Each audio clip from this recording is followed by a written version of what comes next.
Bien, quiero empezar el día de hoy hablándoles de Héctor Hernández. Héctor Hernández es un individuo que vive en el Distrito Federal, es una persona relativamente feliz. Él estudió en el ESIME para administrar negocios, pero es un emprendedor.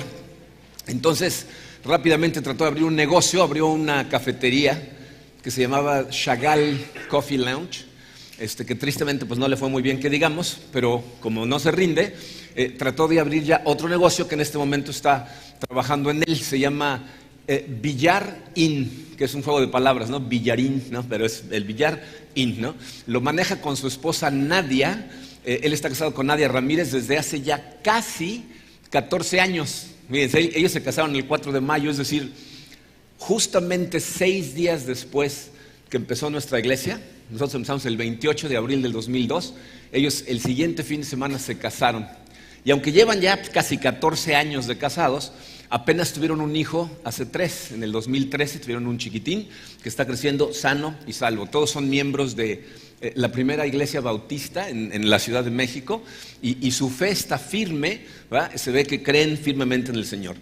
Me caen bien porque este hombre es de convicciones firmes, ¿no? Él le va a los Pumas, le gusta mucho el fútbol. La primera foto que vi de su hijo recién nacido tenía una camiseta que decía Puma de nacimiento, ¿no? A mí literalmente, ¿no? Pero bueno, les voy a hacer una confesión acerca de Héctor Hernández. No lo conozco, no tengo idea de quién es. Les voy a decir lo que hice. Investigué en Google cuál era el apellido más popular en México y resulta que es Hernández. Y entonces pensé en un nombre y dije, pues Héctor suena bien. Y me metí a Facebook y empecé a buscar Héctor Hernández. Y me fui buscando hasta que llegué al primer Héctor Hernández con el que no tenía ningún contacto en común. Y entonces me metí a su página de internet y aprendí todo eso acerca de él. Fíjense, los psicólogos sociales me dirían a mí que, aunque sé todas esas cosas acerca de Héctor Hernández no es un amigo mío. Puedo decir que lo conozco, pero no es cierto. De hecho, los psicólogos tienen términos para definir la diferencia entre una y otra relación. Le llaman conocimiento personal y conocimiento impersonal. Como el conocimiento que tengo de Héctor Hernández es simplemente datos acerca de su vida, los psicólogos dirían que es un conocimiento impersonal el que tengo de él y por lo tanto no puedo decir que es mi amigo, aunque le pida que sea mi amigo en Facebook, no puedo decir realmente que es mi amigo porque no tengo una relación profunda con él. Yo podría encontrarme a Héctor Hernández ahorita en la calle, como acabo de estudiar su página y vi sus fotos y todo, y reconocerlo, saludarlo y aparte sacarle un susto diciéndole, hola Héctor, ¿cómo estás? Oye, ¿cómo va Nadia? Ya casi 14 años, ¿Ya? ¿Están planeando el aniversario 15? ¿Ya estás planeando algo? Porque lo va a estar esperando, Oye, tu hijo qué grandote está, ¿cómo va el billar? ¿Se imaginan? ¿Quién es este individuo, no? ¿Qué sabe tanto de mí? ¿Se imaginan si algún día ve el sermón en internet? Va a decir, ¿y de quién está hablando de mí, no? Sería una verdadera sorpresa, ¿no? Pero bueno, miren, lo que acabo de hacer al describirles esto es describir la mayor parte de nuestras relaciones, ¿se dan cuenta? Entonces, si piensas en la diferencia entre el conocimiento personal e impersonal, surge la pregunta, ¿qué significa conocer realmente a una persona? O sea, ¿cómo realmente puedo decir que alguien es mi amigo y que tengo relación con él? Y los sociólogos, ahorita estamos hablando de pura psicología, todavía no entramos a la Biblia. Ahorita vamos a entrar a la Biblia, pero los sociólogos lo que nos dicen es que se considera realmente que tienes una relación con la persona si tienes conocimiento de cosas que son privadas o íntimas de la otra persona, que a simple vista no se ven. Cosas que aunque estudies la página de Facebook no te vas a enterar, ¿verdad? De la única manera que Héctor y yo podríamos convertirnos en amigos es si yo me siento con Héctor y él está dispuesto a abrir su corazón y contarme cosas que son íntimas de él. ¿Cuáles son sus esperanzas? Sus sueños para su hijo, ¿no? ¿Qué espera lograr del negocio? ¿Cómo va su matrimonio con Nadia? ¿Cuáles son sus temores? ¿No? ¿Qué lo llena de gozo? ¿No? Si él comparte esas cosas, o sea, fíjense, información que yo tengo que ganarme el derecho a que la comparta conmigo, estando amorosamente presente en su vida. Y entonces podríamos decir que Héctor Hernández es realmente mi amigo. ¿Por qué le estoy diciendo todas estas cosas? Miren, me doy cuenta que hay una confusión en la cabeza de mucha gente acerca de lo que realmente significa ser un discípulo de Cristo, ser un verdadero seguidor de Cristo. Y muchas veces ni siquiera es culpa nuestra, sino que nos han enseñado este tipo de cosas, en donde la gente piensa que su relación con Cristo proviene de tener una colección de conocimientos, de datos de la vida de Jesucristo. Entonces estudiamos su vida, nos aprendemos todos sus datos de memoria y pensamos que tenemos una relación con Él. Pero en realidad lo que tenemos es una relación impersonal, no hay una profundidad en la relación. Y si ese es el caminar que tú tienes, lo que va a pasar es que no vas a entender por qué de alguna manera no avanzas, por qué tus heridas no sanan, por qué no sientes su presencia, o sea, por qué no hay cambios en tu vida. Porque miren, la Biblia nos enseña diferentes cosas acerca de lo que significa esa relación. Nos enseña que, fíjense, mientras más entiendo yo quién es realmente Jesucristo, me es más fácil creer que vino a hacer por mí lo que dijo que venía a hacer, y entonces más fácil me es confiar en Él. De hecho, la Biblia nos dice que mientras más lo contemplamos como realmente es, esa contemplación de quién es Jesucristo, es lo que te va transformando poco a poco. Dice Pablo, el apóstol Pablo, en 2 Corintios 3:18, dice: pero todos nosotros, con el rostro descubierto, contemplando como en un espejo la gloria del Señor, somos transformados a su semejanza con más y más gloria por la acción del Señor, que es el Espíritu. Entonces Pablo dice, mientras más contemplas a Jesús, pero viéndolo, ¿no?, con los ojos abiertos, cuando ves quién es realmente Él, y es un versículo maravilloso porque dice, eso te va transformando de gloria en gloria, es decir, te va llevando de un grado de gloria a otro más profundo, a otro más profundo, lo cual significa que esto es un proceso. O sea, no hay atajos.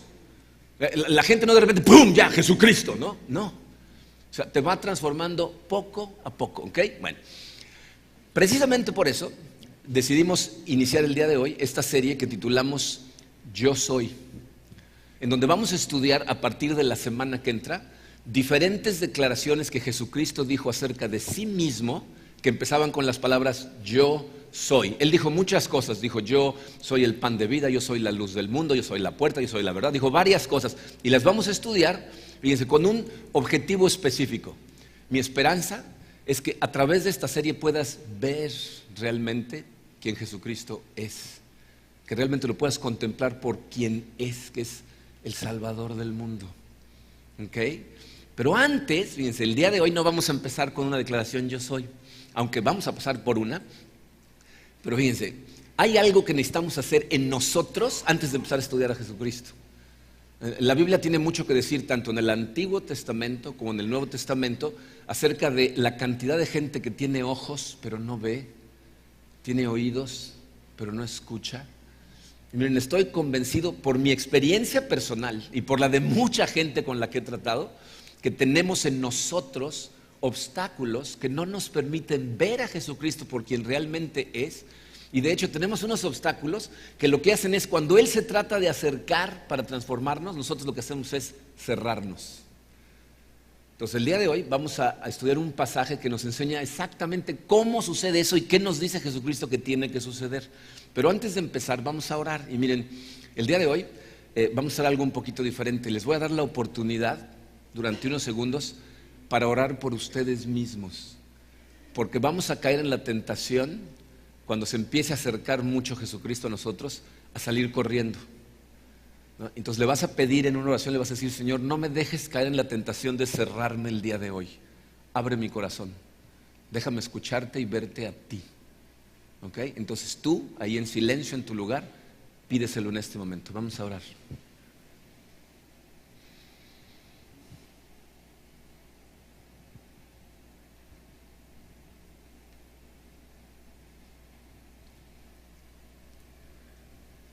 Padre, te damos gracias, Señor, por tu amor. Y te damos gracias por esta palabra que estamos a punto de recibir. Te pedimos humildemente, Señor, que hagas el milagro de derribar las barreras que no nos dejan verte, que nos des la humildad, Señor, de escucharte, de verte tal y como eres y de vernos a nosotros como tú nos ves. Te pedimos esto en el poderoso nombre, Señor, de tu Hijo Jesucristo. Amén.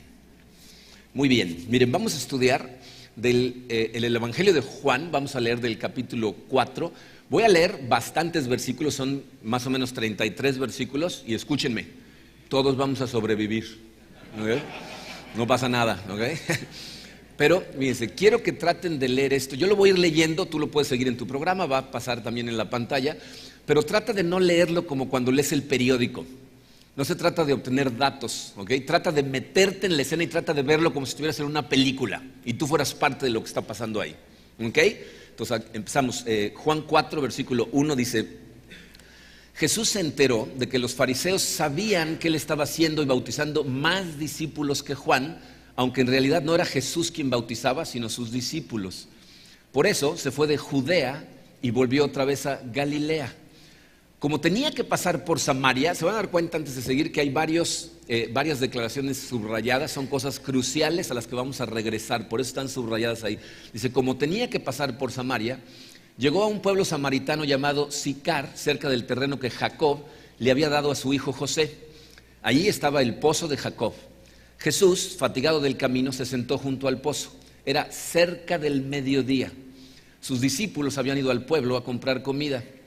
En eso llegó a sacar agua una mujer de Samaria y Jesús le dijo, dame un poco de agua. Pero como los judíos no usan nada en común con los samaritanos, la mujer le respondió, ¿cómo se te ocurre pedirme agua si tú eres judío y yo soy samaritana? Si supieras lo que Dios puede dar y conocieras al que te está pidiendo agua, contestó Jesús, tú le habrías pedido a él y él te habría dado agua que da vida. Señor, ni siquiera tienes con qué sacar agua y el pozo es muy hondo. ¿De dónde pues vas a sacar esa agua que da vida? ¿Acaso eres tú superior a nuestro padre Jacob, que nos dejó este pozo del cual bebieron él, sus hijos y su ganado? Todo el que beba de esta agua volverá a tener sed, respondió Jesús.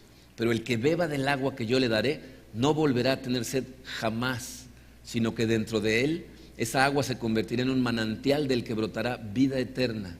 Señor, dame de esa agua para que no vuelva a tener sed, ni siga viniendo aquí a sacarla. Ve a llamar a tu esposo y vuelve acá, le dijo Jesús. No tengo esposo, respondió la mujer. Bien has dicho que no tienes esposo. Es cierto que has tenido 5 y el que ahora tienes no es tu esposo. En esto has dicho la verdad. Señor, me doy cuenta de que tú eres profeta.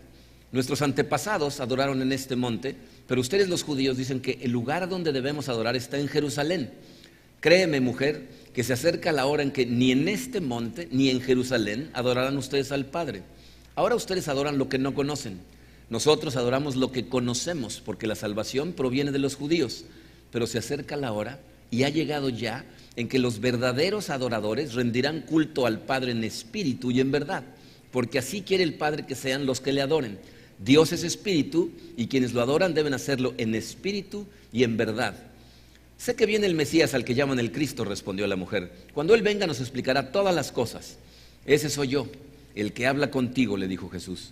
La mujer dejó su cántaro, volvió al pueblo y le decía a la gente, vengan a ver a un hombre que me ha dicho todo lo que he hecho. ¿No será este el Cristo? Salieron del pueblo y fueron a ver a Jesús. Aquí me voy a brincar como 8 versículos, no porque no sean importantes, sino porque no van con los puntos que vamos a hacer hoy, ¿okay? O sea, son importantísimos, pero vamos a brincarnos al 39. Dice, muchos de los samaritanos que vivían en aquel pueblo creyeron en él por el testimonio que daba la mujer. Me dijo todo lo que he hecho. Así que cuando los samaritanos fueron a su encuentro, le insistieron en que se quedara con ellos.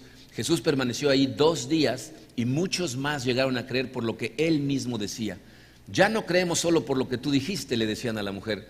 Ahora lo hemos oído nosotros mismos y sabemos que verdaderamente este es el Salvador del mundo. Bien, este pasaje tiene tanta información importante, tanta sabiduría en él, que podríamos pasar mucho tiempo estudiándolo, pero el día de hoy me quiero enfocar en ciertas cosas que son cruciales.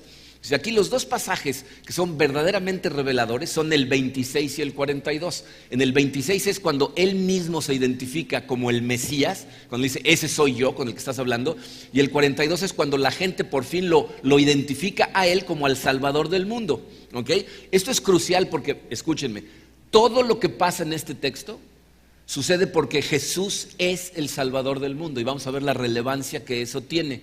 Pero para poder entenderlo, hay 2 cosas que son culturalmente muy diferentes en comparación a nuestra cultura, a nuestro contexto. Entonces necesitamos analizarlas para entender lo que está pasando ahí. ¿ok? La primera de esas cosas raras para nosotros es en el número 4, dice, como tenía que pasar por Samaria, llegó a un pueblo samaritano llamado Sicar. Miren, si bien es cierto que para poder ir de Jerusalén hacia Galilea tienen que pasar por una parte de Samaria, había dos caminos de hecho para llegar hacia Galilea, porque los judíos despreciaban espantosamente a los samaritanos. De hecho, fíjense, ponos el mapa porfa, Rodolfo. Fíjense, ahí en ese mapa, en la parte de abajo en un cuadrito rojo está Jerusalén, y en la parte de arriba en otro cuadrito rojo dice Galilea. Y si se fijan, hay dos rutas dibujadas en rojo.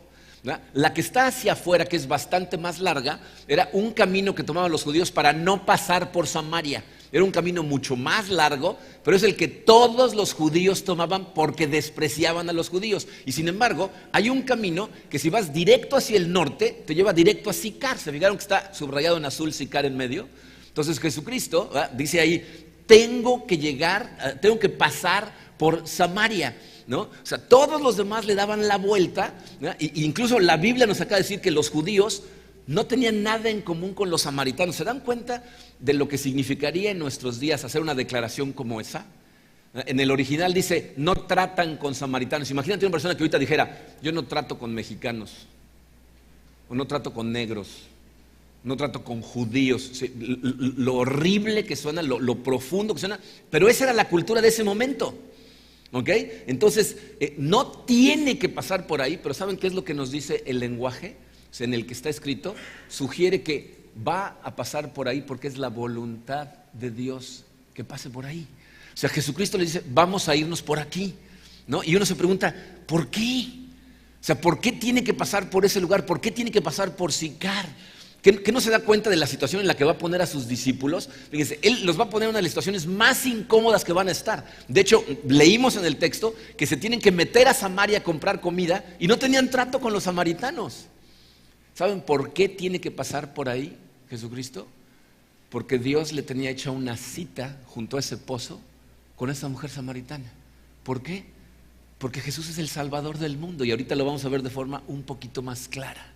¿Ok? Entonces, esa es la primera cosa que tenemos que entender. La segunda, fíjense, vamos a platicar un poquito acerca de lo que está haciendo esta mujer. Para nosotros en nuestro contexto tampoco está muy claro, porque nosotros tenemos agua corriente en nuestras casas, pero esta mujer tiene que ir por agua a un pozo. En las culturas en donde eso todavía es real, porque hay culturas, lugares en el mundo donde la gente no tiene agua corriente, y entonces lo que es muy común es que las mujeres, como actividad comunal, van todas las mañanas muy temprano, o en las tardes cuando ya se metió el sol y van caminando por el agua. ¿Por qué van a esas horas? Porque en medio del día son los momentos más calurosos. Cuando tuvimos la oportunidad, Karina y yo, de visitar Burundi, en Burundi las mujeres todos los días van por agua, caminan kilómetros para recoger agua y regresarla a su lugar, pero jamás van a mediodía, porque es cuando está el sol en pleno y es mucho más cansado ir cargando agua en medio del sol.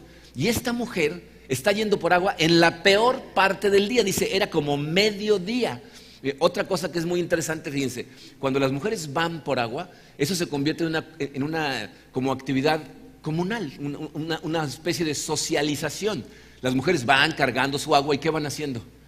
Van platicando, van hablando de sus esposos, van hablando de sus hijos, le cuentan a los demás lo que está pasando en su vida. O sea, lo mismo que hacemos hoy en día, nada más que en lugar de ir a Starbucks, van al pozo, ¿no? Entonces tienen que cargar el agua, ¿no?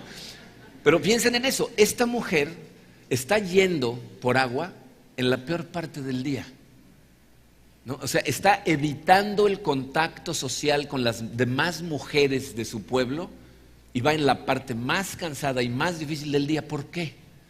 Jesucristo nos lo dice en los versículos 17 y 18, que van a pasar aquí en la pantalla. Dice, bien has dicho que no tienes esposo.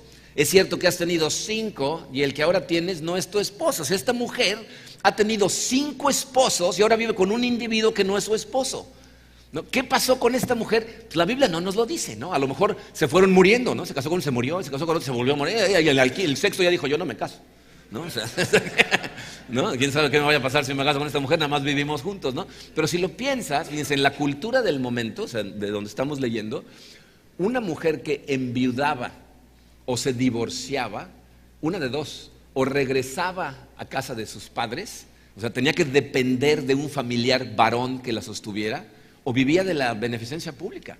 Tenía que ir a recoger de los sembradíos lo que sobraba, o pedir limosna, O, como está haciendo esta mujer, buscar a un hombre que la acepte en su casa aunque no estén casados, es decir, intercambiar relaciones sexuales por casa. Y eso es lo que está haciendo esta mujer específicamente, ¿no? Entonces nos suena más bien a promiscuidad total, ¿no? Y miren, yo sé que en nuestra cultura el oír que una mujer se fue a vivir con un hombre por la razón que sea no levanta ni una pestaña, pero en la época le puede costar la vida. O sea, la pena es de muerte por hacer este tipo de cosas en esa época. Entonces, ¿qué está haciendo esta mujer? Fíjense, no sabemos qué pasó con sus maridos, pero sí sabemos una cosa: está marcada por la vergüenza, por la culpabilidad que siente por la vida que está llevando, al grado de que esto ha afectado totalmente su habilidad para vivir en comunión con la gente con la que vive. O sea, no tiene relación social en el pueblo en el que vive y utiliza toda su energía para esconderse. O sea, esta mujer seguramente salía de su casa, se fijaba que no hubiera nadie, iba al pozo, traía agua cuando nadie estaba en el pozo, ¿no? A lo mejor andaba a escondidas todo el tiempo y entonces está yendo en este momento al pozo cuando piensa que no va a haber nadie en el pozo. Lo que no sabe es que la está esperando junto al pozo el Salvador del mundo, ¿no? Tiene una cita con él, ¿ok? Ahora, ¿por qué será que Jesús quiere conectar con esa mujer? Miren, les voy a decir lo que Jesús quiere hacer. Jesús quiere sanar las heridas en el corazón de esa mujer, y para hacerlo va a tener que hacer algo que, escúchame, no nos va a gustar, ¿eh? No te va a gustar. De hecho, a lo mejor hasta te va a parecer cruel lo que Jesucristo va a hacer, pero créeme, es por amor que lo va a hacer. Y miren, esta es la razón por la que iniciamos el servicio orando por cada uno de nosotros, porque este es el momento en donde cada uno de nosotros tendemos a cerrar nuestro corazón y salir corriendo cuando Jesucristo se acerca. ¿Okay? Entonces vamos a ver cómo Jesucristo, ¿verdad?, sabe que esta mujer tiene serios obstáculos que no le permiten verlo a él ni dejarlo contactar con ella, y entonces se va a encargar de eliminarlos. Miren, me encanta porque Jesucristo no se va a andar con rodeos, va y va directo al grano, no hace como nosotros. Hay veces que nosotros estamos platicando con gente que nos está pidiendo consejo y sabemos que tienen un pecado de este tamaño en el que están viviendo, pero pues no hablas de eso, no le das vueltas y rodeos y para que a ver si lo ve. Jesucristo va y ¡pum!, directo al grano. ¿Ya? Necesitan ver cómo esta conversación entre la mujer y Jesucristo es como una batalla de estrategias, parece un juego de ajedrez. ¿Okay? Entonces fíjense lo que está pasando. Jesucristo le pide agua, ¿se acuerdan?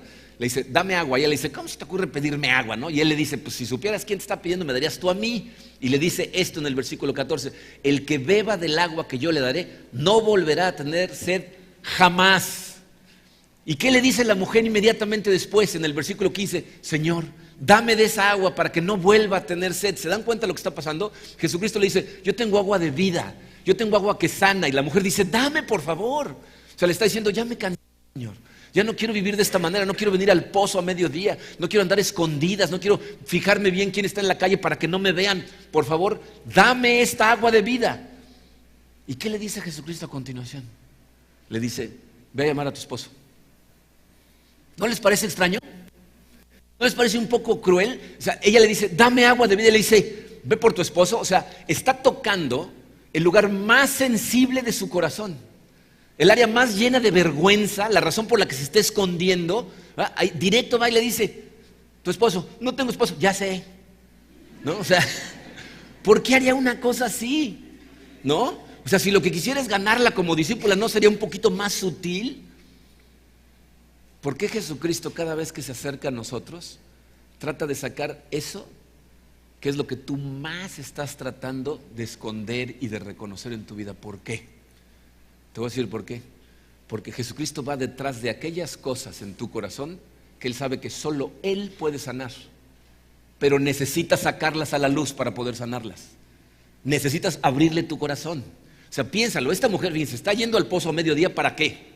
Para evitar el juicio de otras mujeres, ¿no? Para evitar las murmuraciones y las miraditas, ¿no? Porque se siente sucia, se siente llena de vergüenza, pero de alguna manera hasta ese momento ha tenido éxito escondiéndose, ¿no? Ha estado evadiendo la realidad, pero ¿sabes qué no ha logrado? Sanación. Por más que se esconda, su corazón sigue igual, y de hecho está esclavizada a la vergüenza y a la culpabilidad que la tiene vivir una vida totalmente escondida. Pero Jesucristo, Salvador del mundo y lleno de amor, va a tratar de conectar precisamente con ese lugar tan sensible para sacarlo de ahí y sanarla. Miren, si somos honestos con nosotros mismos, se van a dar cuenta de una cosa. Esas cosas que tú estás escondiendo en tu corazón, porque tenemos cosas escondidas, es lo que te está limitando de permitirle a Jesucristo entrar verdaderamente a tu vida y transformarte.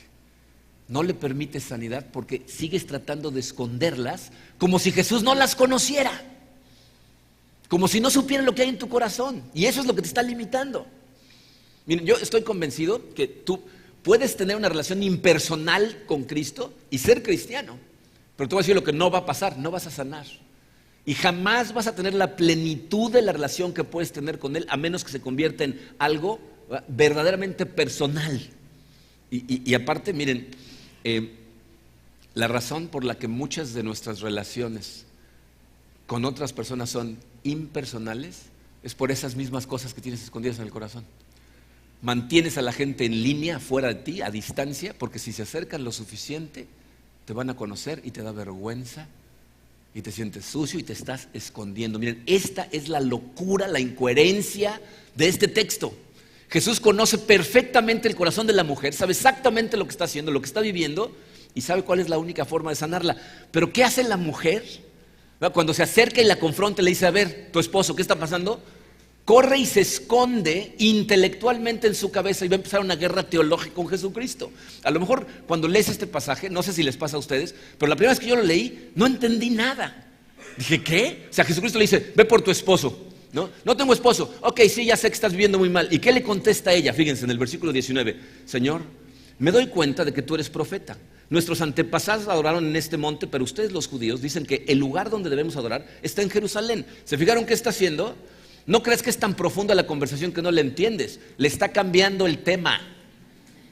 Jesucristo le está diciendo: esposo, ¿con quién vives? Y él dice: a ver, vamos a hablar de teología. Hay un monte, ¿no?, en donde adoramos nosotros y otro en donde adoran ustedes. ¿Cuál crees que sea el correcto? ¿No? O sea, lo que está haciendo ella es cambiarle la conversación para no hablar de lo que le duele, ¿no? O sea, Jesucristo le dice: ¿con quién vives?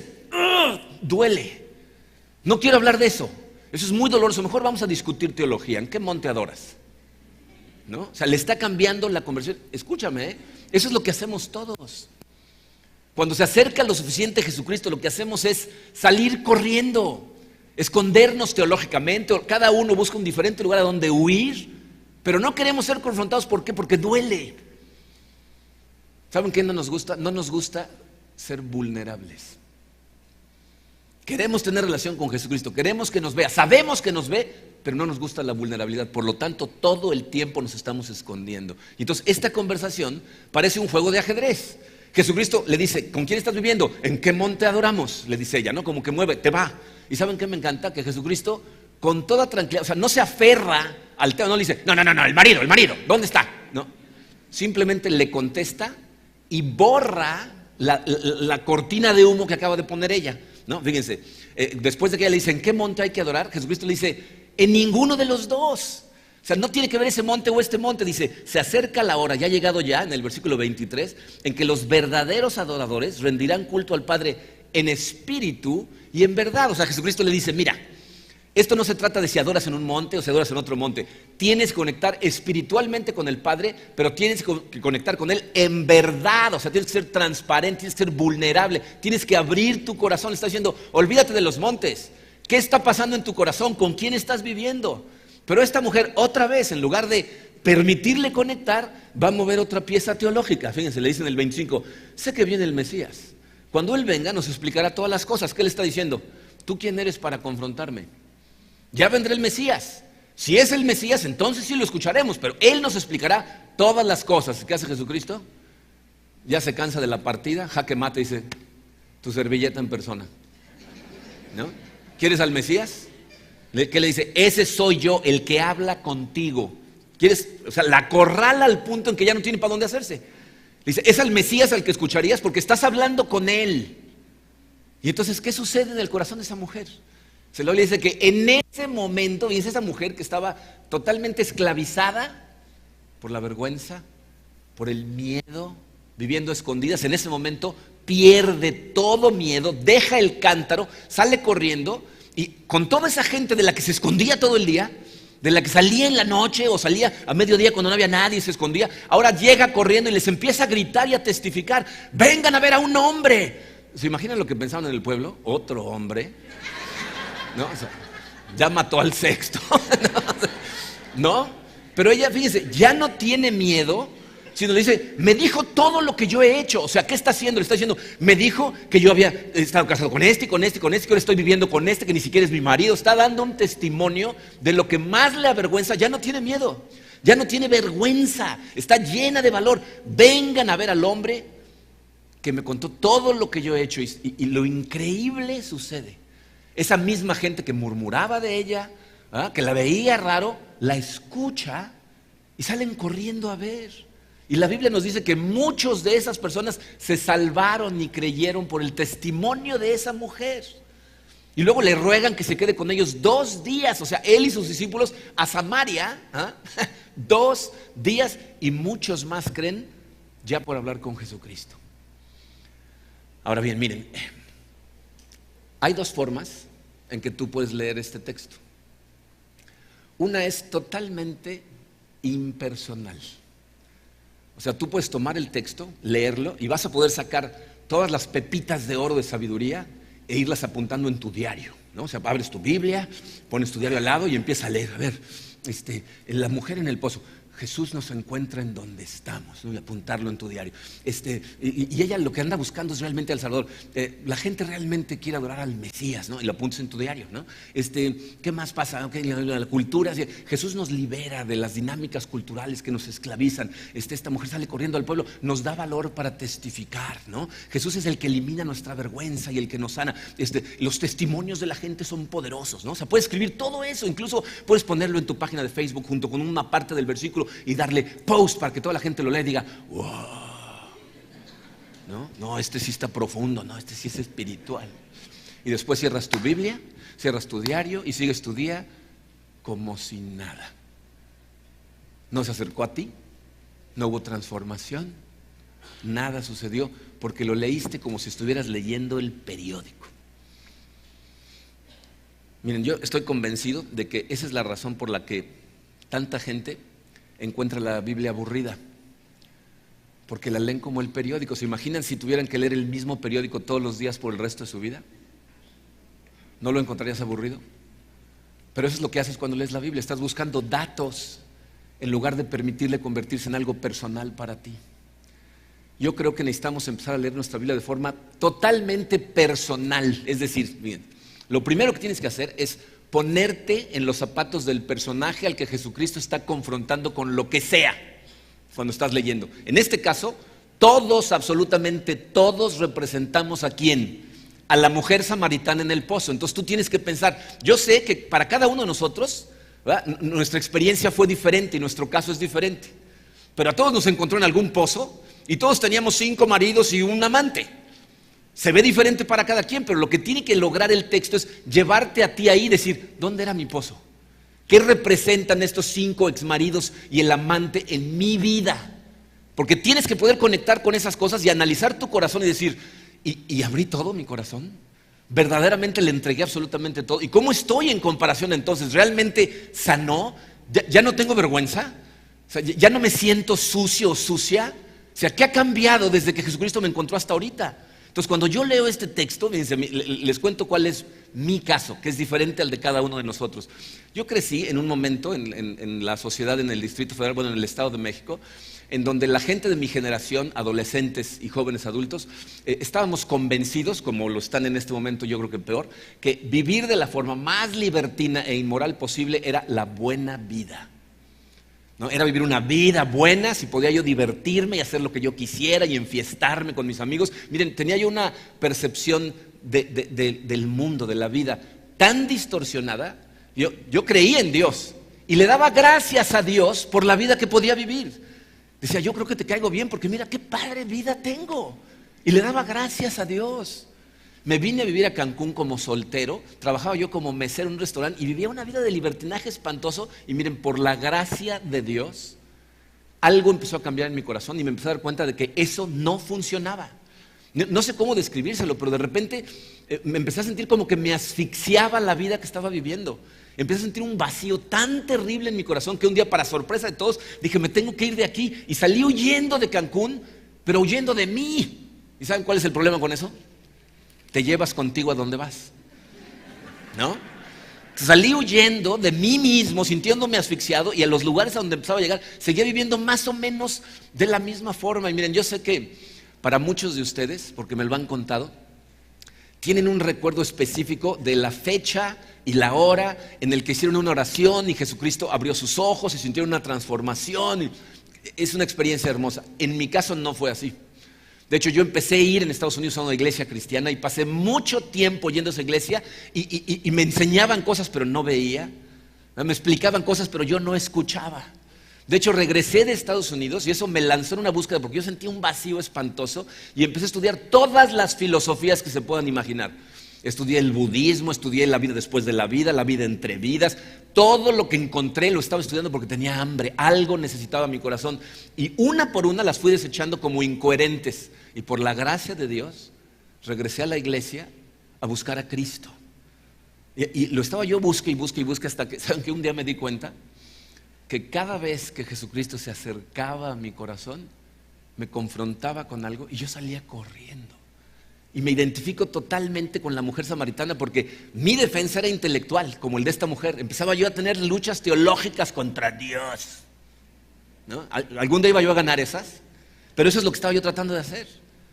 Y no fue hasta que empecé a hacer un verdadero inventario de todo lo que había sido mi vida y cosa por cosa empecé a reconocerlas, aceptarlas y entregárselas a Dios, que Él empezó a sanar mi corazón. Entonces empezó una relación con Él que en un principio era débil. Y poco a poco, mientras más empecé a entender quién era Jesucristo, empezó a fortalecerse y a fortalecerse y a fortalecerse. Y miren, cuando yo leo este texto, quiero que me recuerde mi experiencia. Quiero cuando veo que esa mujer le dice, dame de esa agua que da vida, quiero acordarme cuando yo estuve ahí. Cuando mi corazón sabía que algo hacía falta, pero no sabía qué, ni sabía cómo alcanzarlo, ni en dónde encontrarlo. Quiero recordar el tiempo que pasé sentado en una silla como están ustedes en este momento, sin ver, sin entender, porque quiero poder conectar contigo y entender en dónde estás, porque yo ahí estuve un tiempo. Quiero acordarme la cantidad de obstáculos que tenía yo en mi corazón, que Jesucristo me confrontaba con ellos y lo que yo quería hacer era salir corriendo. Necesito poder recordar esas cosas, que no fue hasta el momento en que me hice vulnerable a Él que realmente me empezó a sanar. ¿Y saben de qué me quiero acordar siempre? De que por alguna extraña razón Jesucristo me vino a buscar a mí. O sea, me fue a encontrar, me fue a buscar personalmente a mí. Miren, piensen en esto. Si analizas esta historia que vamos a leer intelectualmente, te va a hacer la pregunta, ¿qué hacía Jesucristo en ese pozo? O sea, ¿están conscientes de cuál era su trabajo? Venir al mundo y durante 3 años tener un ministerio que terminara por transformar al mundo. No importa cómo estudies la estrategia, ir de uno por uno no era la mejor estrategia. Llegar a Galilea, cuando llegó a Galilea, se iba a encontrar con miles de personas que lo iban a escuchar.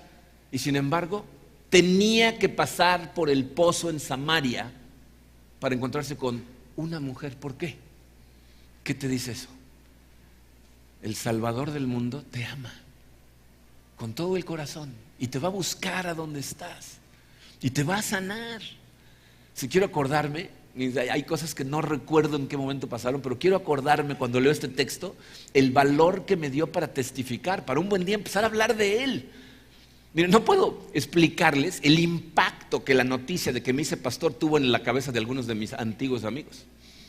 Marco Monroy, pastor. Bueno, no se los podría estresar lo suficiente. Hay algunos de esas personas que no quieren absolutamente nada que ver conmigo.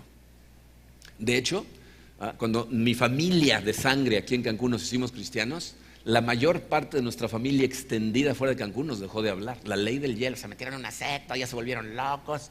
¿Y saben qué no recuerdo? No recuerdo el momento en que el costo de testificar acerca de Cristo me empezó a dar igual. No me acuerdo cuándo pasó, pero llegó un momento que dije, me da igual cuántas cosas pierda yo en el camino, no voy a dejar esto. porque esto es lo único que me da salvación y sanidad. Y quiero acordarme de la fuerza que me dio para salir a gritar al pueblo: vengan a ver este hombre. Y el pueblo, ¿cómo nos ve? Como bichos raros, ¿no? ¿Saben cuál es mi oración? Que nunca nos deje regresar a la normalidad.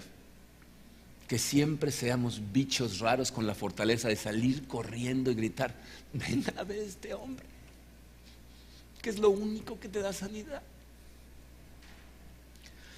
En esta serie, mi oración es que verdaderamente llegues a conocer a Jesucristo como Él es realmente. Y para hacer eso te va a ser vulnerable. Pero entiende, te vas a hacer vulnerable ante una persona que ya sabe todo lo que hay en tu corazón. Y está bien, porque es el Salvador del mundo y te ama. Y hasta que no estés dispuesto a abrir tu corazón y a reconocer esas cosas y a entregárselas a Él, no vas a ser realmente liberado de la esclavitud que tienes por todas esas cosas. Entonces mi oración es que el día de hoy, si nunca lo has hecho, se lo entregues. Vamos a orar. Cierra tus ojos por un momento y trata de recordar en qué pozo te encontró Jesucristo, dónde estabas, qué estaba pasando en tu vida, qué está sucediendo. A lo mejor es posible que estés en esta sala y estés pensando: pues a mí no me ha encontrado, ¿no? Pero considera la posibilidad de que este es el pozo, que estás aquí el día de hoy porque tenías una cita con el Salvador del mundo que quería hablarte directo al corazón. Y ya sea que lo hayas encontrado en el pasado o lo estés encontrando en este momento, tienes que verdaderamente ser honesto contigo y preguntarte: ¿cuáles son esos obstáculos? ¿Qué representan esos 5 exmaridos y el amante de esa mujer en mi vida? ¿Será que realmente ya abrí mi corazón? ¿Ya acepté ante mí mismo, a los ojos de Dios, la forma en la que he estado viviendo? ¿Y de verdad ya no tengo vergüenza por esas cosas? ¿Será que realmente ya me sanó? No sé qué te detenga. A lo mejor estás enojado con Dios porque piensas que te hizo algo, piensas que ha sido injusto. A lo mejor tienes un problema intelectual y estás esperando que todas tus dudas sean contestadas antes de poder dar un paso de fe. Padre, quiero pedirte, Señor, por el corazón de cada uno de los que estamos aquí. Confesamos, Señor, que somos la mujer samaritana en el pozo, que cuando te acercas lo suficiente a nuestro corazón, nos empieza a dar miedo, nos sentimos atacados y huimos o nos escondemos de alguna manera, Padre. Pero no queremos vivir así, Padre. Queremos ser libres gracias a la verdad que eres tú. Así es de que te pido, Señor, que hagas ese milagro por el que pedimos al inicio y que derrumbes cualquier barrera, cualquier obstáculo y nos ayudes a abrir el corazón y entregarte esas cosas que tú ya conoces, Señor. Es mi oración que el día de hoy, Señor, cada uno de los que estamos aquí seamos transformados, aunque sea un solo grado, para parecernos un poquito más a ti. Y que a través del estudio de esta serie vayamos avanzando y avanzando y nos des el valor de ser vulnerables al 100% para salir del otro lado totalmente fortalecidos en ti. Te pedimos todas estas cosas, Señor, en el poderoso nombre de tu Hijo Jesucristo.